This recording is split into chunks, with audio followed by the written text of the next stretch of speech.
नाज़रीन अस्सलाम वालेकुम। नाज़रीन, डॉक्टर दानिश प्रोग्राम जवाब चाहिए के साथ हाजिर है। पार्लियामेंट की जो हालात नज़र आ रहे हैं वो एक नाकारा इदारे की सूरत में नज़र आ रहा है। इस पे भी हम बात करेंगे कि ये जो फैसले हो रहे हैं इधर पार्लियामेंट में होंगे या ये सड़कों पे होंगे। और दूसरी तरफ हम करतारपुर पे भी बात करेंगे क्योंकि ये इशू बहुत अहम है और इस इशू पे हम मालूम कर रहे हैं हर से कि भाई कोई हमें बताए कि वज़ीर आज़म ने जो पासपोर्ट की शिक ख़त्म की है इस पे क्या सही जो है वो एग्रीमेंट है सामने आना है। और इस सिलसिले में हमें कहीं से भी कोई तरदीदी जवाब नहीं आ रहा है। और अगर यही सिलसिला रहा कि शनाख्ती ये पासपोर्ट की जो शिक है करतारपुर राहदारी से ख़त्म की जाती है तो ये पाकिस्तान की कौमी सलामती के लिए बहुत बड़ा ख़तरा होगा। और मेरा ख़्याल है एक वज़ीर आज़म को या चंद लोगों को हुकूमत के फ़ैसला करने से ज़्यादा अच्छा है कि ये कौमी मामलात को पार्लियामेंट में डिस्कस किया जाए। इन दो इश्यूज़ पे बात करूँगा। मेरे साथ चार बहुत अहम मेहमान हैं, माफ़ी चाहता हूँ। और उन मेहमानों का मैं तारुफ़ करा दूँ। मेरे साथ हैं जनाब मौलाना राशिद मोहम्मद सोमरो साहब, सूबाई जनरल सेक्रेटरी जमीयत उलमा इस्लाम। बहुत अहम शख्सियत हैं आजकल। वैसे तो JUI के अहम शख्सियत हैं लेकिन मौलाना के बिल्कुल राइट हैंड हैं और ज़ाहिर है जो ये बोलेंगे वो मौलाना बोल रहे होंगे। तो आज उनकी मौजूदगी का हम फ़ायदा उठाएंगे। आपका बहुत शुक्रिया सर। दूसरे जो शुरका हैं वो हैं सेनेटर जनरल अब्दुल क़य्यूम साहब, पाकिस्तान मुस्लिम लीग नून से आपका ताल्लुक़ है, आपका बहुत शुक्रिया। सरदार नबील गबोल साहब, सीनियर रहनुमा पाकिस्तान पीपल्स पार्टी, आपका भी बहुत शुक्रिया सर। फ़ारूक हबीब MNA पाकिस्तान तहरीक इंसाफ की, आपका भी बहुत शुक्रिया। मैं सबसे पहले आ जाता हूँ जनाब JUI की तरफ। JUI की तरफ मेरा जो सवाल होगा आज मौलाना राशिद सोमरो साहब, मुझे सिर्फ ये बताइए कि एक तरफ हम बात सुन रहे हैं कि अदम एतमाद लाया जाएगा तो अदम एतमाद तो पार्लियामेंट में आएगा। फिर हम सुन रहे हैं कि जी मुश्तरका जो है वो अपोजिशन इस्तीफ़े दे देगी तो इस्तीफ़ा भी जब पार्लियामेंट में आएगा।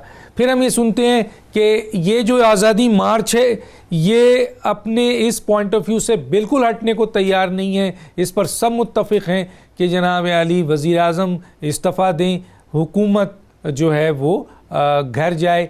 तो मेरा आपसे सवाल है कि ये फ़ैसले जो भी डिस्कस हो रहे हैं, जो सामने आ रहे हैं, आइदर ये पार्लियामेंट में होंगे, सड़कों पे होंगे, क्या होगा सर?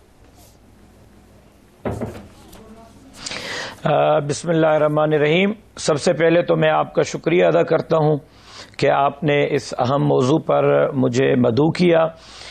जहाँ तक बात है डॉक्टर दानिश साहब, ये सवाल बहुत अहम है कि जमीयत उलमा इस्लाम सड़कों पर क्यों है। 25 जुलाई 2018 के दिन से ही मौलाना फजलुर रहमान ने उसी तारीख को एक प्रेस कॉन्फ्रेंस की थी और उसमें उन्होंने उस दिन होने वाले इंतखाबात को मुस्तरद किया था। और चंद दिन के बाद फिर तमाम अपोजिशन की पार्टियां मौलाना साहब के उस बयानियों को कबूल करती हुई आपको नज़र आईं। अभी माजी करीब में जनाब मियां मोहम्मद नवाज शरीफ साहब ने अदालत में पेशी के मौके पर यह कहा कि मौलाना फजलुर रहमान साहब का इस्तीफ़ों के हवाले से मौक़िफ़ भी दुरुस्त था। हमारा मौक़िफ़ ये है कि 25 जुलाई 2018 को अवाम के मैंडेट को चुराया गया और हमें जो वोट है वो गटरों से, डेस्कों से और गंदगी के ढेरों से दिया गया। और ये एक वतीरा डाला गया था कि 70 साल में ये होता रहा कि दाल में हर इंतखाबात में कुछ न कुछ काला बनाया जाता था, लेकिन ये पहली मर्तबा ऐसा था कि पूरी दाल काली बनाई गई। और फिर ऐसी हुकूमत हमारे ऊपर मुसल्लत की गई जो सिलेक्टेड थी। फिर 1 साल और 13 महीने के अंदर वो सिलेक्टेड हुकूमत अपनी कारकर्दगी के बुनियाद पर नाअहल भी बनी कि अब पाकिस्तान का आम आदमी 2 वक्त का खाना नहीं खा सकता। बिजनेसमैन का कारोबार ठप हो गया, कारोबारी मराकज़ बंद होते जा रहे हैं, टैक्सेस की भरमार है। पाकिस्तान की तारीख में पहली मरतबा स्टेट बैंक 1 अरब रुपए के खसारे में जा रही है। ये वो तमाम चीज़ें हैं जिसको लेकर हम रोडों पर निकले हैं, पुरअमन एहतजाज कर रहे हैं और आज 11वें दिन में दाखिल हो रहा है। हमारा बुनियादी मकसद ये है कि पार्लिमानी निज़ाम को भी मजबूत होना चाहिए, जमहूरियत को भी मजबूत होना चाहिए, सेलेक्टेड हमारे हमारे ऊपर मुसल्लत न करें। अवाम जिसको लाता है उसकी हक के हाकिमियत को कबूल किया जाए और फिर पाकिस्तान के अंदर अभी जो आपने करतारपुर की बात की उस पर बाद में बात कर लेंगे। ये वो तमाम चीजें हैं जिससे मुल्क को कमजोर किया जा रहा है, मुल्क की मईशत को कमजोर किया जा रहा है, गरीब को कमजोर किया जा रहा है। तो करने क्या जा रहे हैं सर? करने क्या जा रहे हैं सर? मुझे बताएं ना। मैं वही कह रहा हूं।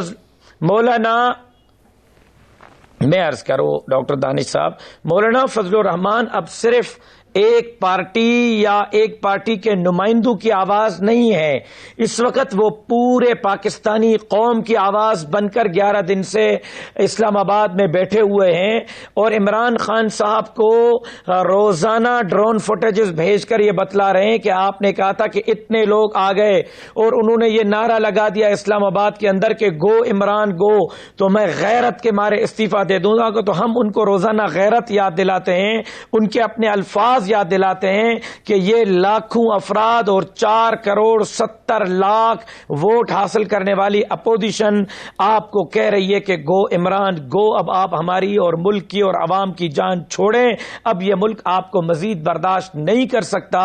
अब हमारे मुल्क के अंदर हम आपको मजीद 3 बजट एक साल में आपने पेश कर दिए, चौथी बजट पेश करने नहीं देंगे। खुदा न खास्ता अगर चौथी बजट भी आप पेश करते हैं तो फिर पाकिस्तान कहां होगा, पाकिस्तान की मईशत कहां होगी और गरीब कहां होगा। करने क्या जा रहे हैं सर, ये तो बता दें। ये कमेटी एक दूसरे से मिलेगी तो वक्त इस्तीफा लिए आप तो कह रहे हैं कि जी सर, जी सर, हम महजूज हो रहे हैं ना, हम महजूज हो रहे हैं कमेटी से। कमेटी को आने दें, कमेटी बेबस है, बेइख्तियार है। मैं आपको बता दूं कि ये आज़ादी मार्च के शुरका आज भी उसी इस्टेमना के साथ बैठे हुए हैं। गो के मेरे कायद ने यह ऐलान किया था कि हमारा धरना इमरान खान के धरने की तरह 126 दिन का नहीं होगा, प्लान बी सी डी की तरफ जाएंगे। लेकिन प्लान ए इतना मजबूती से चल रहा है कि हमारा कारकुन प्लान ए को छोड़ने के लिए तैयार नहीं है। अगर ये धरना खत्म भी हो जाता है तो यह तहरीक है, यह तहरीक उस वक्त तक नहीं खत्म होगी जब तक इन सेलेक्टेड हुक्मरानों से इस कौम की, इस मुल्क की जान नहीं छूट जाती। उस वक्त तक हम वजीर इनके वुज़रा कह रहे हैं, इनके वुज़रा कह रहे हैं कि 2-3 दिन में आपका कारोबार उठ रहा है, ये सब चीजें उठ जाएंगी। तो सर इतना बड़ा मजमा, इतना डिसिप्लिन मजमा जिसकी आप बात कर रहे हैं और जो आपका मुतालबा है कि वज़ीर आज़म इस्तीफ़ा दें और हुकूमत जाए, उसका क्या होगा? देखें, उसी मुतालबे के साथ हम बैठे हुए हैं। अभी कोई फैसला उठने का नहीं हुआ। अगर उठ भी गए तो प्लान बी इस प्लान ए से ज्यादा सख्त होगा, प्लान सी फिर प्लान ए और बी से ज्यादा सख्त होगा। वुज़रा साहिबान शाह से ज्यादा शाह के वफादार बन रहे हैं, लेकिन उनको मैं बतला देना चाहता हूं अभी हमारा उठने का कोई फैसला नहीं हुआ। अगर इस्लामाबाद से उठ भी गए तो प्लान ए से प्लान बी ज्यादा सख्त होगा और यह तहरीक उस वक्त तक चलती रहेगी जब तक ये नाअहल हुक्मरान, जब तक आप इस्तीफा नहीं लेंगे। जी जनाब, मैं जरा सा फारूक हबीब साहब, एक तो रहबर कमेटी क्या वक्त ज़ाया कर रही है सर, मुलाकात करती है, उनके पास इख्तियारात नहीं है, ये कहते हैं कि हम उस वक्त तक जो है नहीं उठेंगे जब तक वज़ीर आज़म इस्तीफ़ा नहीं दें और हुकूमत नहीं जाए। तो ये मुज़ाकरात किस बुनियाद पे? और दूसरी वो कहते हैं गैरत खाएं, इतना बड़ा मजमा आ गया है जो आपने वादा किया था कि हुकूमत छोड़ देंगे, क्या कहेंगे सर इस पे?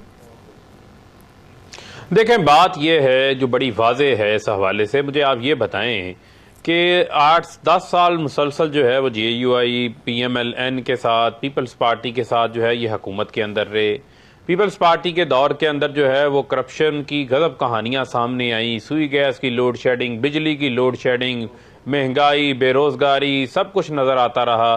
इसी तरीके से जो है वो 2013 से 2018 तक मुस्लिम लीग नून ने रिकॉर्ड कर्जे लिए, रिकॉर्ड टीटियाँ लगी, रिकॉर्ड जाली अकाउंट्स बने, महंगाई हुई, अवाम गुर्बत की लकीर से नीचे जाती रही, 2.5 करोड़ बच्चा स्कूलों से बाहर था, पीने का साफ पानी नहीं था। इनको 10 साल जो है वो गैरत नींद की जागी कि ये उस वक्त उठ के जो है वो वजारतों से इस्तीफे देते, कश्मीर कमेटियों से इस्तीफे देते, मरात को छोड़ते और उस वक्त जो है वो एहतजाज करते। ये आज जो है इनको एहतजाज क्यों याद आ रहा है? एहतजाज इनको इस वजह से याद आ रहा है कि इनके अपने हल्के के लोगों ने इनको जो है वो मुस्तरद कर दिया है। मुझे आप ये बताएं कि ये इस्तीफा तो उस वक्त मांगे जब इनके हल्के की आवाम इनके साथ हो। 50-50 हज़ार वोट से जो है वो फजलुर रहमान साहब जो हैं वो इंतखाबात हारे हैं। DA खान से एक हल्के से नहीं, 2 हल्के से जो है वो इलेक्शन हारे हैं। फिर ये कहते हैं जी 25 जुलाई को धांधली हो गई। भाई धांधली हो गई, JUI के साथ जो बंदा जीता हुआ है उनका वहां से, उसने हराया है अचकजई साहब को खड़े होके। अचकजई साहब भी कह रहे हैं धांधली हो गई है, JUI भी धांधली हो गई है। एक ही स्टेज से बात कर रहे हैं, तो क्या JUI ने धांधली कर ली अचकजई के साथ पकड़ के? तो मामला ये है कि इन्हीं के मुतालबे के ऊपर पार्लियामेंट्री कमीशन बनाया गया। ना उस कमीशन के इजलास के लिए आज तक इन्होंने कोई बात की। इनके तमाम जो अपोजिशन की जमातों की बात करते हैं उनका आलम यह है कि वो फजलुर रहमान साहब को कंटेनर पर चढ़ा के खुद उन्होंने सीढ़ी खींच ली है। खुद वो जब दाएं देखते हैं ना नून नजर आती है, बाएं देखते हैं ना पीपल्स पार्टी धरने के अंदर जो है वो नजर आती है। हम इनको ये कहते हैं कि हमने आपको खुला रास्ता दिया, ना कोई कंटेनर लगाया। हमारे ऊपर तो रबड़ की गोलियां चली, हमारी चादर और चार दीवारी की जो है वो पामाली होती रही, हमारी गिरफ्तारियां हुई, हमारे कारकुन शहीद हुए। आपको तो जो है वो जमहूरियत के अंदर इसी इमरान खान की, वज़ीर-ए-आज़म इमरान खान की हुकूमत ने राइट दिया है, हक दिया है कि आप आएँ, अपना एहतजाज रिकॉर्ड कराएं।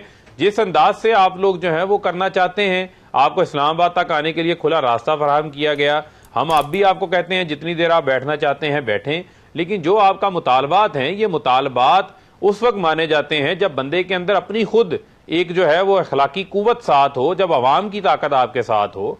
ठीक है, आप अपने हमनवा, अपने नजरिया के रखने वाले लोगों को साथ लेकर आए हैं, लेकिन क्या फैसले जो है वो हर जमात के साथ कोई ना कोई जो है उसके कारकुन होते हैं, तो क्या वो सड़कों पे निकलेंगे, उस बुनियाद पे इस्तीफे दे दिए जाएंगे? वजीर आजम के ऊपर आप करप्शन की बुनियाद पे इस्तीफा नहीं मांग रहे। इमरान खान के बैरून मुल्क के अंदर कोई फ्लैट्स बाहर नहीं निकल आए, यहाँ आप कोई धांधली के ऐसे सबूत सामने ले आए होते अभी तक जिससे ये नजर आता कि वाकई यार हुकूमत को चले जाना चाहिए। वरना तो आप शुरू हो जाएं, जब से पाकिस्तान के अंदर इंतखाबात होने शुरू हुए हैं तो हर इंतखाब के ऊपर कोई ना कोई सवाल उठता रहा है। तो आप मैदान से बाहर हैं, तो आज आपको लगता है कि पता नहीं इंतखाबात में धांधली हो गई। आप ऐसा ना करें। पाकिस्तान के मसाइल बड़े संजीदा हैं। पाकिस्तान को जो है वो हम चाहते हैं कि पाकिस्तान को इन मसाइल से बाहर निकालें। उसके अंदर आप मदद नहीं कर सकते तो फिर उसके अंदर रुकावटें भी ना डालें।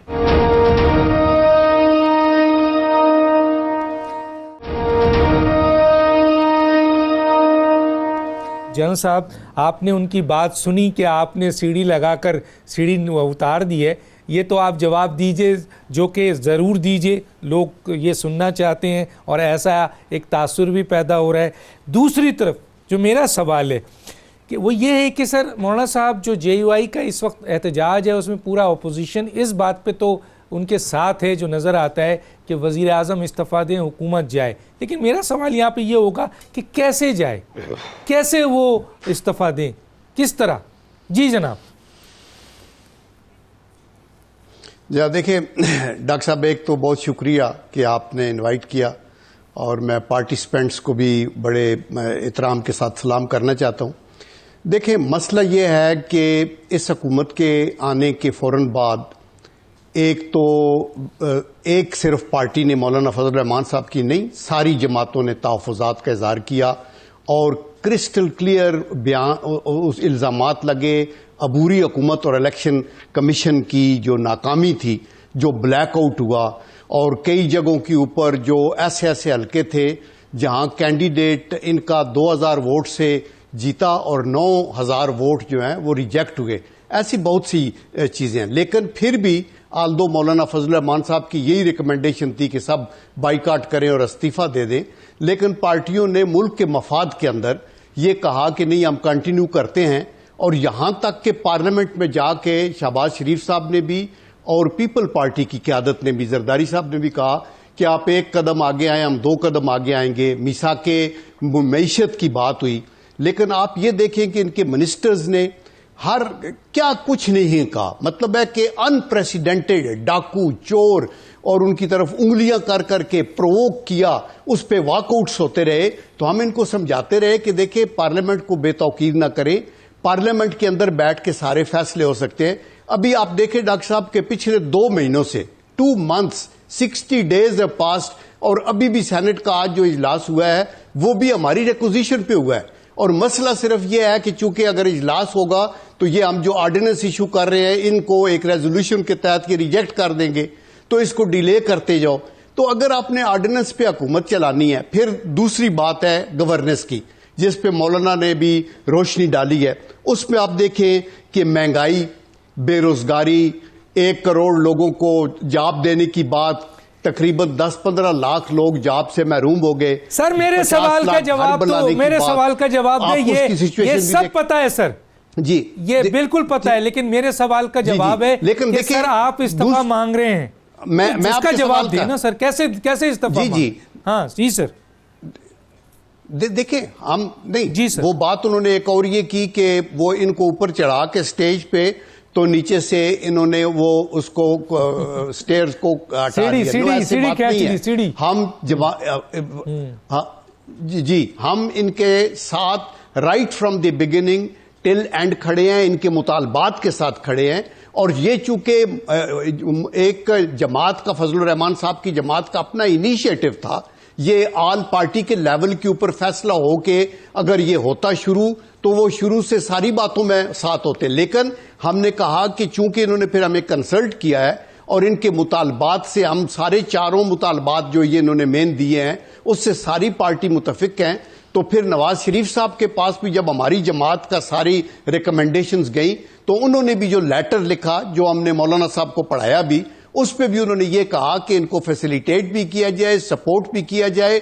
और 31 अक्टूबर को या 1 नवंबर जो भी हुआ, उस के अंदर भी जो शहबाज शरीफ साहब शामिल हों, हमारे अपने लोग भी शामिल हुए। खुदा के लिए वजीर आजम इमरान खान साहब ने दो टोक का है, मैं इस्तीफा नहीं दूंगा। अब मेरा सवाल पीपल्स पार्टी से भी है, PMLN से भी है, JUI से भी है, क्या करेंगे आप? अब क्या करेंगे?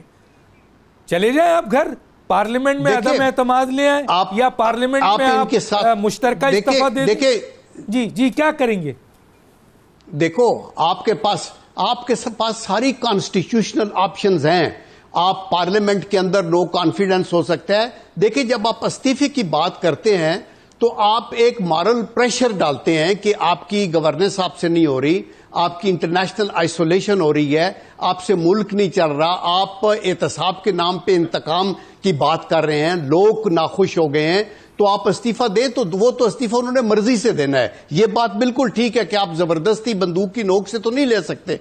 लेकिन आप ये तो देखें कि अगर मुल्क को आगे चलाना है, मुल्क स्लाइड बैक कर रहा है। ओ सर, नहीं दूंगा इस्तीफा, जैसे सर इस्तीफा नहीं दूंगा, कि ये क्या करेंगे? सर नहीं दूंगा इस्तीफा। चले, एक बात है, इसके बाद मैं थोड़ी देर के लिए इमरान खान के पास बोल देता हूं, नहीं दूंगा इस्तीफा सर, आपके कहने पे इस्तीफा नहीं दूंगा।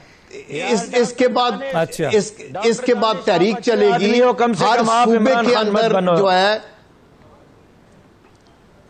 तहरीक चलाएंगे आप। इसमें आप JUI के साथ हैं, और ये जो इतनी बड़ा आज़ादी मार्च लेके आए हैं, इतना बड़ा आज़ादी मार्च है, उसमें आप नहीं मौजूद हैं, तो तहरीक में क्या खाक मौजूद होंगे आप? वो सही कह रहे हैं, सीढ़ी आपकी खींच दी है आपने जो है वो JUI की। मैं जरा सा जी सर, मैं आगे बात करूंगा। जी कमेंट्स दे, मैं आगे निकलता हूँ। जी कमेंट्स। डॉक्टर साहब, इसकी बात, एक कमेंट सुन लेना। देखिए, बात यह है कि जमात जो है फजलुर रहमान साहब की, उसको पता है कि बाकी जमातों की कमिटमेंट जो है वो उनके साथ थी, इसी हद तक थी। धरने का जिक्र तो उन्होंने भी शुरू में नहीं किया, उन्होंने कहा वहां पहुंच के हम फैसला करेंगे और जो कुछ करना है। तो फिर आप इंतजार करें सर, फिर आप इंतजार करें, और फिर सर आप इंतजार करें। इमरान खान साहब ने आपके इज्तिमा के बुनियाद पर सर, इसके बाद तहरीक में आप साथ देंगे? तहरीक में आप साथ देंगे सर? Of course. देखें, आल पार्टी लेवल के ऊपर नवाज शरीफ साहब ने यही कहा है कि मीटिंग होगी, फैसला होगा, तहरीक में साथ देंगे सर, हम आगे जा रहे हैं। नहीं सर, हम आगे जा रहे हैं, और आप तहरीक में साथ देंगे, जरूर देंगे, अगर जरूर करेंगे। आल पार्टी कॉन्फ्रेंस लेवल के ऊपर जो फैसला होगा उसका मुस्लिम लीग नून पाबंद होगी। और अगर फर्ज कीजिए इसी तरह रहना है तो इस्तीफा नहीं मिलेगा सर। मैं आपको आज ऐलान कर रहा हूं, मैं कर रहा हूं ऐलान, इस्तीफा नहीं देंगे वो, अगर आपने ऐसे ही करना है। मैं आगे आता हूं जनाब नबील गबोल साहब। यार नबील गबोल साहब, आपके पास बड़ी न्यूज़ होती है, बड़े आगे पीछे की बातें होती हैं, बताइए आप इस्तीफा ले रहे हैं सर? चीख चीख के बिलावल भुट्टो ने कहा है कि तुम्हें इस्तीफा देना पड़ेगा, तुम्हें तुम्हारी हुकूमत को जाना पड़ेगा। नबील वो तो नहीं दे रहे। नबील गबोल साहब डॉक्टर दानिश को मुबारकबाद भी दे दें, वो इमरान खान बन गया है। सर नबील गबोल साहब बोले। डॉक्टर दानिश को अभी मैं क्या बोलूं, मैं सिर्फ इतना कहूँगा कि राशिद सुमरो साहब को मैं कहूँगा कि आप अपने कायद जो है मौलाना फजल रहमान के 50 काले बकरों का सदका करें, क्योंकि जब हुकूमत चौधरी शुजात को भेजती है ना किसी भी मुज़ाकरात के लिए, तो चाहे वो भुट्टी साहब के साथ मुज़ाकरात हो, उसका क्या एंड हुआ वो आपके सामने है, चाहे वो लाल मस्जिद का मुज़ाकरात हो, उसका क्या एंड हुआ वो आपके सामने है। अल्लाह हमारे मौलाना को जो है 100 साल की ज़िंदगी और मज़ीद दे, क्योंकि मौलाना फजल रहमान इस वक्त फ्रंट सीट पे बैठे हैं और मैं समझता हूँ कि उन्होंने कौम को एक नई, एक जिसको कहते हैं ना, कौम बड़ा एक बेआसरा अपने आप को समझ रही थी और एक सहारा दिया है इन हालात में, जहाँ पर आप देखें कि आम आदमी के जो हालात हैं, जो महंगाई का जो तूफ़ान है, जो आज आप देखें कि ₹1.80 फी यूनिट नेपरा ने बढ़ा दिया, डीजल पेट्रोल की कीमत बढ़ गई, बेरोज़गारी बढ़ गया है, खाने की कीमतें कितनी बढ़ गई हैं। पता नहीं आपको मेरी आवाज़ आ रही है? मेरे सवाल का जवाब दें सर, इस्तीफा कैसे लेंगे सर, मेरे सवाल का जवाब दें। मैं समझता हूँ कि देखें, इमरान खान इस्तीफ़ा तो नहीं देगा। जो आपने कहा ना, आपको अंदर की बात का भी पता है, मैं आपको अंदर की बात बताऊँ, इमरान खान इस्तीफ़ा नहीं देगा। इमरान खान को समझाने के लिए लोगों ने ज़रूर ये बात कही है कि ये भी एक ऑप्शन मौजूद है, लेकिन वो इस्तीफ़ा नहीं देगा। कॉन्स्टिट्यूशनली जो है इमरान खान को अगर हटाना है कॉन्स्टिट्यूशनली, तो फिर मौलाना फजल रहमान को और ऑपोजिशन की दीगर जमातों को ज़रा अपना प्रेशर और बढ़ाना पड़ेगा, क्योंकि देखें अब मौलाना फजल रहमान जितने लोग लेकर आया, तो मेरे ख्याल में उससे आधे से भी कम लोग शायद इमरान खान लेकर आया था 2013-14 में। तो मौलाना फजल रहमान को ये जो तासुर दे रहे हैं 2-3 दिन में वापस चले जाएंगे, एक तो ये तासुर ख़त्म हो जाना चाहिए, और अगर ये तासुर उन्होंने दे दिया कि वो 2-4 महीने बैठेंगे और प्रेशर को बिल्डअप और करेंगे, ऑपोजिशन पार्टीज़ भी खुले दिल से उनका साथ देंगे, तो फिर मैं समझता हूँ कि असेंबली के अंदर, पार्लियामेंट के अंदर कॉन्स्टिट्यूशनली इमरान खान को जो है उसके ओहदे से as a prime minister vote of no confidence के ज़रिए हटाया जा सकता है। सेनेट याद है सर आपको? सेनेट याद है सर आपको? सेनेट याद है, लेकिन सेनेट में मौलाना फजल रहमान नहीं रोड पे बैठे थे उस वक्त। मौलाना फजल रहमान अगर रोड पे बैठ जाते, नहीं, मौलाना फजल रहमान अगर उस वक्त धरना करके बैठ जाते तो ये हालात नहीं होते। तो मौलाना फजल रहमान जो है, और मैं ये भी कहता हूँ कि देखें अब दोनों के लिए रास्ता वापसी का बंद हो गया है, चाहे इमरान खान हो चाहे मौलाना फजल रहमान हो, क्योंकि मैं जब बार बार मौलाना फजल रहमान, तो मैं इसीलिए कहता हूँ कि ये जो धरना है, ये जो शो है, ये मौलाना फजल रहमान का शो है। तो मौलाना फजल रहमान के लिए भी वापसी के रास्ते बंद हैं, वो धरना ख़त्म नहीं करेगा, और इमरान खान भी इस्तीफ़ा नहीं देगा। अब बीच के जो रास्ते हैं वो 2-3 रास्ते हैं, वो 2-3 रास्ते क्या हो सकते हैं, किस पर बात ठहरती है। लेकिन अगेन मैं कहूँगा कि मौलाना फजल रहमान को जो है अपना प्रेशर जो है ना वो और ज़्यादा बढ़ाना पड़ेगा। इस प्रेशर पे जो है इमरान खान इस्तीफ़ा नहीं देगा जितना प्रेशर अभी है। तो अच्छा, आप ये बताएं सर, आप मौलाना के साथ हैं, आप ये बताएं पीपल्स पार्टी मौलाना के साथ है या नैब के साथ है? नहीं, पीपल्स पार्टी जब देखती है जलसा, आपने देखा कि पीपल्स पार्टी के वो लीडरान ने जिनके नहीं, अवाम ने तो कह दिया जाए, अवाम ने तो कह दिया जाए सर। कल बिलावल भुट्टो बावलपुर में अवाम ने कहा जाने का तरीका, मैं डॉक्टर दानिश बताता हूँ जाने का तरीका कि अगर ये सब सिंसियर है ना, या अगर एक दूसरे को बेवकूफ़ नहीं बना रहे, अगर सिंसियर हैं, अगर वाकई चाहते हैं कि ये हुकूमत ख़त्म हो जाए और नया इलेक्शन हो, तो एक बड़ा आसान तरीका है, एक तो धरना कायम रखें और दूसरा असेंबली से इस्तीफा दें। 140 मेंबर जब असेंबली से इस्तीफा देंगे, फिर आप नया इलेक्शन करा सकते हैं। असेंबली खत्म हो जाएगी। ठीक है, बहुत अच्छी बात की, मेरे पास वक्त बिल्कुल बहुत ही अच्छा आपने दे दिया है। और ये सोमरो साहब भी सुन रहे हैं, ये जनरल कयूम साहब भी सुन रहे हैं कि बहुत आसान तरीका है। अगर ये धरने को तूल देते हैं आप और मुश्तरका इस्तीफा देते हैं तो इमरान खान से आप छुटकारा हासिल कर सकते हैं, वरना ये सवाल है कि इमरान खान साहब इस्तीफा नहीं देंगे इस तरीके से। एक बात यहाँ कहना चाहता हूँ, ज़रूर कहूँगा, ये जो मजमा है जो हम देख रहे हैं, लोग देख रहे हैं, ये बहुत बड़ा मजमा है, इसमें कोई शक नहीं है। इसकी दूसरी खुसूसियत ये है कि ये किसी वक्त खाली नहीं होता। इसकी तीसरी खुसूसियत ये है कि इस मजमे में हर वक्त रसूल अकरम सल्लल्लाहु अलैहि वसल्लम के हवाले से जो है वो सलाम और दुरूद होता है। और चौथी बात ये है इस मजमे के हवाले से कि ये मजमे में हर वक्त पाकिस्तान का तराना जो है वो पढ़ा जाता है। एक छोटा सा ब्रेक पे वापस आते हैं।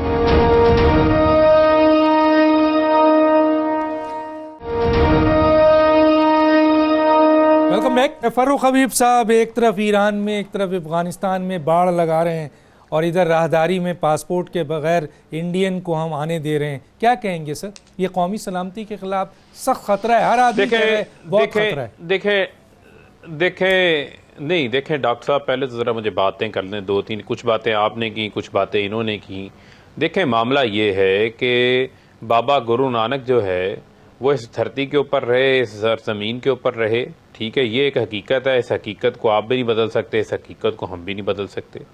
वहाँ पर अगर उनकी मजहबी अकीदत की जगह सिखों की पाकिस्तान के अंदर हैं, चाहे वो करतारपुर है, चाहे वो ननकाना साहब है, चाहे वो कोई भी जगह है, उस हवाले से तो मैं ये समझता हूँ कि हमने तो दुनिया को एक पैगाम दिया है कि एक तरफ जो है वो भारत इंसानी हकूक़ की पामाली कर रहा है, एक तरफ जो है वो मोदी जो है वो कश्मीर के अंदर 8 मिलियन मुसलमानों के ऊपर मुजालिम ढा रहा है, दूसरी तरफ जो पाकिस्तान है वो अमन का ख्वाह है और वो ऐसे इक़दाम कर रहा है कि वो एक मजहबी जो एहतराम है उसको भी जो है वो एहतराम करता है, तमाम मज़ाहिब का एहतराम करता है।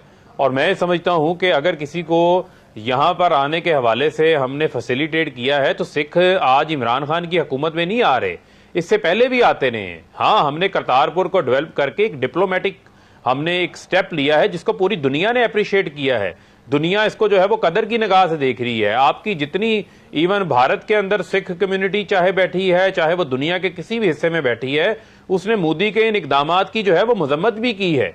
आप इस चीज को समझें कि अगर उस दिन जिस दिन उसकी इनॉग्रेशन हो रही है, सिर्फ उस दिन जो है हिंदुस्तान के बाकी लोगों के लिए नहीं किया गया, सिर्फ सिख पिलग्रिम्स के लिए जो सिर्फ यहां पर अपनी जियारत के लिए आना चाहते हैं, सिर्फ करतारपुर तक, यानी कि सामने बॉर्डर से आएंगे, सुबह आएंगे, शाम को करतारपुर की हदूद से वापस जाएंगे, उनके लिए जो है वो पासपोर्ट की शर्त जो है वो सिर्फ एक दिन के लिए खत्म की गई है।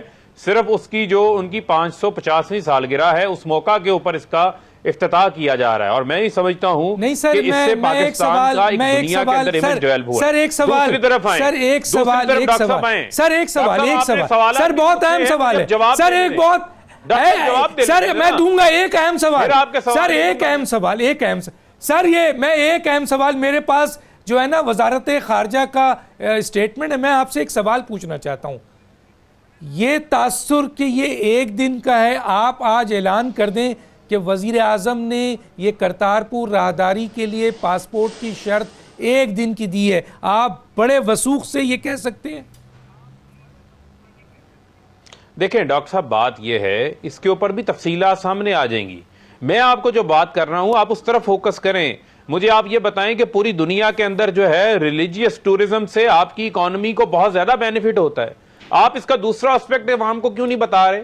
मुझे ये बताएं कि जब दुनिया से सिख कम्युनिटी यहाँ पर आएगी, जिनकी मजहबी प्लेसेस यहाँ पर हैं, वो यहाँ पर आएंगी, वो पैसा खर्च करके नहीं जाएंगी।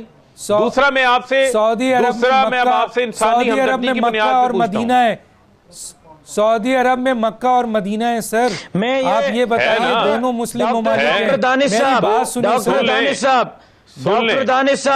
लें, डॉक्टर दानिश साहब, मैं यही सवाल पूछना चाहता हूं कि नवाज शरीफ, अब आप मेरी बात, मैं सवाल कर रहा हूं आपसे, सवाल कर रहा हूं आपसे, अब आप मेरी बात, मेरे सवाल सुनने पर इकट्ठे जवाब दे दें। अब आप कंटेनर पे नहीं खड़े, टीवी प्रोग्राम, मेरा सवाल सुन ले, फिर तकरीर बाद में सुन ले।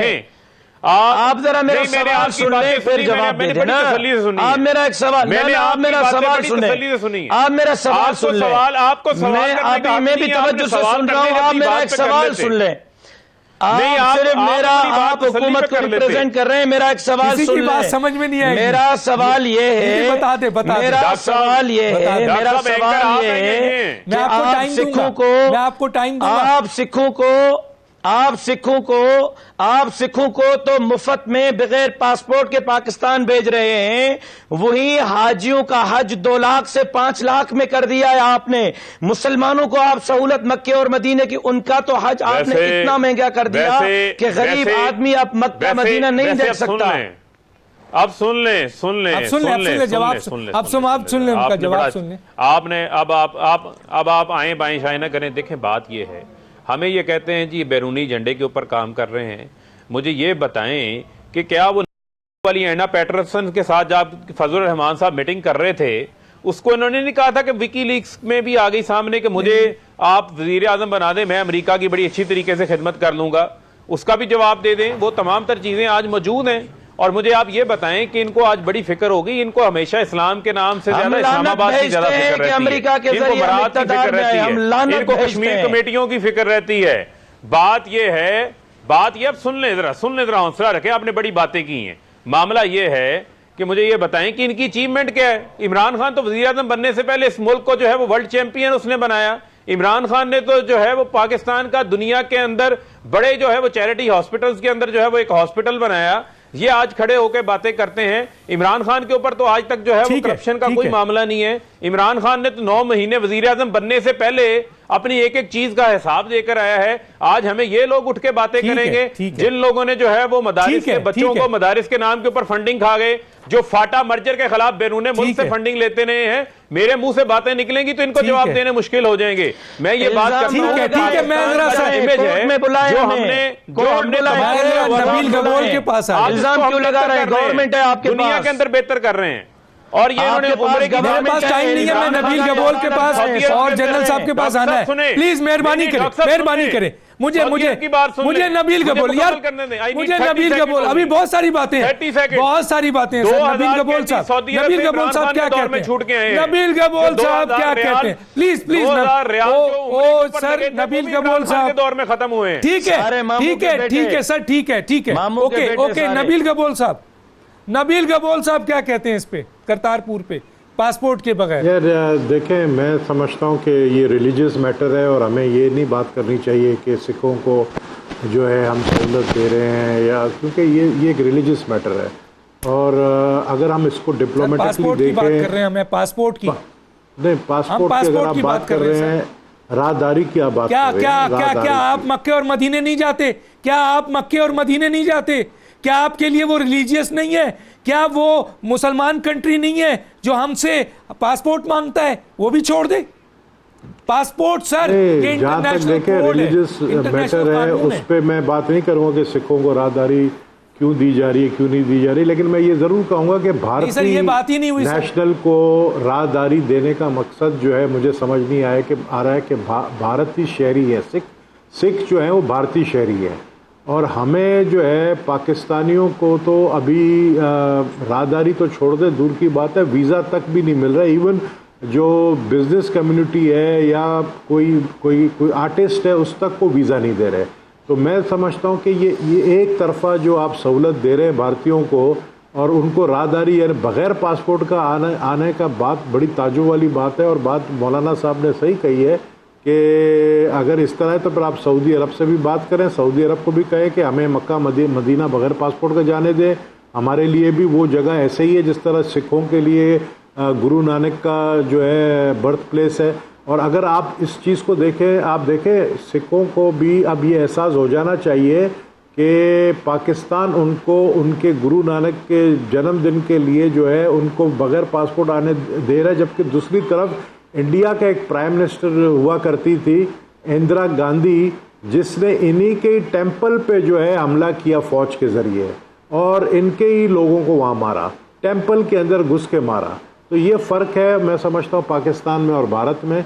लेकिन बहरहाल ये राजधानी जो है इस पे बिल्कुल जो है इस पे हमें भी ठीक है, मैं एक ब्रेक पे जाने चाहूंगा और जनरल साहब के पास पहले एक सवाल, एक बात करता हुआ जाऊंगा, और वो मैं इमरान खान साहब से मुखातिब हूं। इमरान खान साहब, 9 नवंबर को आप जो इतना बड़ा काम करने जा रहे हैं सिखों के लिए कि आप राहदारी भी खोल रहे हैं और पासपोर्ट भी फ्री कर रहे हैं, तो मेरी एक गुजारिश है उस दिन एक ऐलान कर दें, और कर दें कि कश्मीर में जो 2 लाख सिख जुल्म कर रहे हैं कश्मीरियों के साथ और उन्हें मार रहे हैं, उन लोगों के साथ, भारतीयों के साथ, वो भी भारतीय हैं, हिंदुओं के साथ मिलके, तो खुदारा एक ऐलान कर दें कि आज हम राहदारी खोल रहे हैं, तुम हथियार डाल दो, तुम हथियार डाल दो, हम तुम्हारे लिए राहदारी खोल रहे हैं। एक छोटा सा ब्रेक, फिर वापस आते हैं।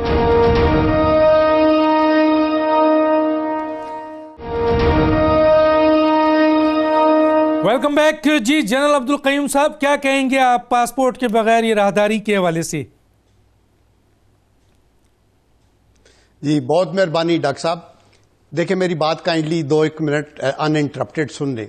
देखिए मैं पहली बात तो मैं ये कहता हूं कि ये जो राहदारी का इशू है इसके प्रोज एंड कॉन्स हैं, यानी फ़वाइद भी हैं, नुकसानात भी हैं, और मैं ये फ़र्क से इस बात पे एग्री करूंगा कि बैनुल अक़वामी सतह पे इसकी ज़रूर एक अच्छा मुस्बत पाकिस्तान का कदम समझा जाएगा, और सिखों की बिरादरी के अंदर भी वो लोग जो न्यूट्रल थे या जो नॉर्मल सिख लोग हैं उस कम्युनिटी के अंदर भी ये एक अच्छा पैगाम जाएगा। यहां तक तो ये बात ठीक है, लेकिन आपकी बात से भी मैं 100% इसके ऊपर मैं मुतमईन हूं कि इसकी जो नेगेटिव साइड्स हैं उस पर आप चांस नहीं ले सकते। सिख वही नहीं है जो कि सिर्फ हम पंजा साहब पे भी आते हैं, अब ननकाना साहब पे भी आते हैं, हम उनको ज़ियारत का पूरा मौका देते हैं, बल्कि लुक आफ्टर करते हैं उनको। तो यहां भी अगर हम ये जेस्चर कर रहे हैं तो ये अपनी अच्छाई का इजहार है, लेकिन आप ये भी सोचें कि अफवाज के अंदर, इंडियन फौज के अंदर लाइन ऑफ कंट्रोल पे सिख बटालियन है जो लोगों के ऊपर कत्लो गारत और जुल्म करती हैं, और इनकी ब्यूरोक्रेसी के अंदर, इनकी सियासत के अंदर भी सिख ऐसी की अपॉइंटमेंट्स के ऊपर बहुत सारे हैं जिन्होंने जो कि बिल्कुल पाकिस्तान के लिए वेल डिस्पोज नहीं है। तो इसलिए आप ये इतने भी ज्यादा इनके ऊपर मेहरबान ना हो जाएं कि पासपोर्ट वेव ऑफ कर दें। आपने बिल्कुल ठीक कहा, अगर ये 1 दिन का वेवर है तो वो कौम पूरी को पता होना चाहिए, otherwise in the long run पूरे आप वागा में 1 कदम अंदर इंडिया के अंदर रख के देखें, वो आपके पूरे चेक्स कितने उसकी मुख्तलिफ मशीनों से गुजार के आपको ले जाते हैं। हमें वो पूरा करना चाहिए प्रोसीजर, क्योंकि सिखों के जो ये आने वाले लोग हैं ज़ारीन की शक्ल के अंदर बहुत से एजेंट्स भी अंदर आ सकते हैं, और वो इनसे पूछ के वहां से दाएं बाएं नहीं होंगे, वो एक अपने मिशन के ऊपर आगे पीछे चलेंगे। तो इसलिए एहतियात बड़ी लाजम है, और वो जो सिक्योरिटी के हमें जो उसके ऊपर मेजर्स लेने चाहिए वो जरूर लेने चाहिए, और हुकूमत को ये एक्सप्लेन करना चाहिए कि जो पासपोर्ट की टोटल वेवर बिल्कुल देयर इज नो क्वेश्चन, और हम इस सारी चीज को, और साथ जो आपने मुतालबा दिया बहुत अच्छा है कि उस दिन ये कहें कि ये कश्मीर के अंदर चूंकि एग्रेशन है इंडिया का, वहां सिखों से हम अपील करते हैं कि आप वहां हथियार डालें और ये पीछे हो जाएं और उन लोगों के ऊपर जुल्म ना करें जो कि इंटरनेशनली एक रिकग्नाइज्ड, एक डिस्प्यूटेड एक मसला है जो कि अनफिनिश्ड एजेंडा है, जहां हमने कश्मीरियों को हक खुद इरादियत देना है, वहां हमें उनके रेजोल्यूशंस के मुताबिक चलना है। तो ये बिल्कुल मैं आपकी बात से एग्री करता हूं। तमाम मेहमानों का बुरा वक्त खत्म हो जाता है। डॉक्टर दानिश को इजाजत दीजिए। अल्लाह हाफिज।